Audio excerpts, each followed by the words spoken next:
안녕하세요. 평가과장입니다. 2023년도 재가기간 평가가 이제 시작되려면 4개월 남았나요? 4개월 정도 남았는데요. 아직 많이 남았어요. 그러니까 마음 편안하게 저희 평가과장 채널에서 영상 시청하시면서 정보 습득을 많이 하시면 되세요. 아셨죠? 이렇게 무료로 평가교육 해주는 데가 어디 있겠습니까? 그죠? 자, 오늘도 마찬가지로 우리 재가기간 평가 매뉴얼에 대해서 분석하는 시간을 또 갖도록 하겠습니다. 자, 오늘 말씀드릴 내용은 뭐냐면 화면에 보이신 것처럼 평가번호 9번 직무교육입니다. 직무교육. 이 직무교육 항목은 우리가 방문그룹 안에서도 방문요한과 방문목욕에만 해당이 되고 있습니다. 점수는 2점이 배정되어 있으시고요. 굉장히 어려우면 어렵지고 또 쉬우면 쉬운 항목이라고 봐주시면 되세요. 이 항목은 기본적으로 무슨 항목이냐면 기관의 요양보호사가 직무교육에 참여할 수 있도록 하여 장기요양급여의 질 제고를 위해 노력하는 평가합니다. 쉽게 말하면 공단에서 김말자, 홍길동 요양보호사님이 교육 참여하세요. 그러면 교육 참여를 하시면 돼요. 그죠? 근데 예를 들어 이거를 뭐냐면 평가에 넣은 건 뭐냐면 예를 들어 기관에서 우리 바쁜데 어딜 안 돼. 교육 참여하지 마. 이렇게 할 수도 있잖아요. 그죠? 기관에서. 그러니까 공단에서 아예 그걸 막아버린 거예요. 그래? 교육 참여 안 해? 그럼 우리 평가에서 니네 불이익 줄게. 한번 마음대로 해봐. 어떻게 되겠습니까, 이게? 그럼 원장님들은 당연히, 요양선생님들 보고 교육 참여하세요. 꼭 하셔야 되면 이제 반대가 됐죠. 교육을 꼭 참여하라고 합니다. 참여 안 하면 공단에서 난리 막 전화해서 뭐라고 하거든요. 그죠? 난리 친단 말까지 하긴 뭐하지만, 그죠? 그러다 보니까 우리, 센터장님들 같은 경우는 우리 요양보호사님들 교육을 꼭 참여하게끔 진행을 해주셔야 되세요. 이 항목 같은 경우는 점수가 2점이 배정되어 있지만, 한번 평가 기준을 보면서 우리가 점수 획득이 가능한지 아니면 정말 어려운지 한번 보도록 하겠습니다. 자, 평가 기준은 간단합니다. 요양보호사가 직무교육 대상자가 직무교육에 참여했냐 이거죠. 그죠? 그래서 계산 방법은 직무교육 대상자 수 있죠. 대상자 수. 대상자 중에서 직무교육 이수자 수. 예를 들어 우리가 공단에서 너네 기관에 이번에 직무교육 대상자가 100명이야. 이 100명 다 교육 참여했어요. 근데 우리 기관은 그래서 100명 다 참여를 했어요. 그러면 어떻게 됩니까? 참여율이 100%죠.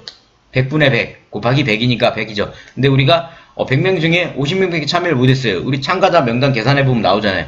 그러면 50%밖에 안 되는 거죠. 자, 그렇게 확인하게 점수를 드리겠다는 거예요. 그래서 평가 방법도 보시면 전산과 기록이에요. 근데 이 항목에 제일 정말 좋은 게 뭐냐면 집회 적용 기간을 보시면 올해만 해당되는 거예요. 우리 짝수 기관들 2022년 1월부터 2022년 12월까지 집회 적용 기간을 보고 이 기간에 해당되는 거에 대해서 우리 짝수 기관들입니다. 홀수 기관들은 아니에요. 홀수 기관들은 그죠? 2022년 1월부터 12월까지 집회 적용 대상이기 때문에 이 부분에 대해서 우리가 올해잖아요. 아직 가지 않았잖아요. 그러니까 올해 시청하신 분들은 반드시 교육을 반드시 아직 안 받으신 분 있으면 받으라고 하셔야 돼요. 그래서 이 비율이 80%가 넘어간다면 해당 점수 모두 2점을 받으시는 거예요. 근데 예를 들어 60% 이상이다. 60%에서 80% 사이면 1.5점. 참 감점이 되겠죠? 그 다음에 40%다. 그래도 1점을 드려요. 40% 미만이다. 이거는 소위 말해 공단에 생각할 때 니네 공단한테 덤비냐 이렇게 생각할 수 있어요. 그러니까 그러면 점수를 안 주겠다 이거예요. 그러니까 반드시 기관에서는 이 항목은 난이도가 상일 수도 있고 하일 수도 있어요. 왜냐면 그동안 올해 직무교육을 계속 참여를 하셨다면 특별히 준비할 게 없어요. 그러나 아직 안 했다고 하면 지금부터 가슴이 많이 불안하실 거예요. 그러니까 빨리 아직 올해가 4개월이 남았죠. 12월까지 그죠? 8월, 9월, 10월, 11월, 12월 5개월 좀 안 되게 남았으니까 직무교육 대상자들 공단을 확인하셔가지고 우리가 그동안 참여를 했나 안 했나 보시고 참여 대상 요양보호사님 대해서 직무교육에 꼭 참여하게끔 진행하셔야 되세요. 아까도 말씀드렸지만 집회 적용 기간이 올해 2022년 1월부터 2022년 12월까지. 근데 좀 전에 제가 그런 말씀드렸죠. 홀수기간은 아니에요. 말씀드렸잖아요. 홀수기간은 내년 홀수기간 평가가 시작돼 이 매뉴얼에 나옵니다. 다시 홀수기간들이. 그러면 이 집회적용 기간이 살짝 변경이 돼요. 그래서 그 부분이 있기 때문에 아마 홀수기간들은 2023년 1월부터 2023년 12월까지 적용될 수가 있어요. 물론 홀수기간도 올해부터 직무교육은 반드시 평상시에 잘 하셔야 돼요. 그러니까 내년이니까 올해는 대충 해야지가 아니에요. 올해부터 지금 이 영상을 시청하신 순간부터 직무교육에 반드시 요양보호사님들을 100% 참여할 수 있게끔 진행하셔야 돼요. 자, 확인 방법에 대해서는 반올림 해주겠다. 그죠? 직무교육 대상자는 장기형 시스템의 직무교육 대상자 조회되는 해당 급여 소속 요양보호사. 그죠? 우리 해당 요양보호사, 그리고 대상자, 퇴직자, 고용보험 미가입자, 그 다음에 휴직자 등은 직무유예 대상자에서 제외해주겠다 이거죠. 분모에서 빼주면 좋죠. 점수 계산할 때. 그죠? 근데 이런 거는 우리가 할 필요는 없어요. 우리가 누구를 빼고 누구를 한다라는 건 우리가 왜냐면 공단에서 계산해요. 자기들이 전산 갖고. 그죠? 직무 이수자는 요양보호사 직무기관에서 직무에서 이수하고 장기적 시스템에서 이수율이 확인되는 요양보호사입니다. 그러니까 반드시 교육에 참여를 하셔야 되세요. 자, 만약에 장기적 시스템 미확인된 경우는 훈련 수료 보고서 이수증 등으로 인정 여부. 그래서 여기 보시면 기록이라는 게 이 부분을 얘기하는 거예요.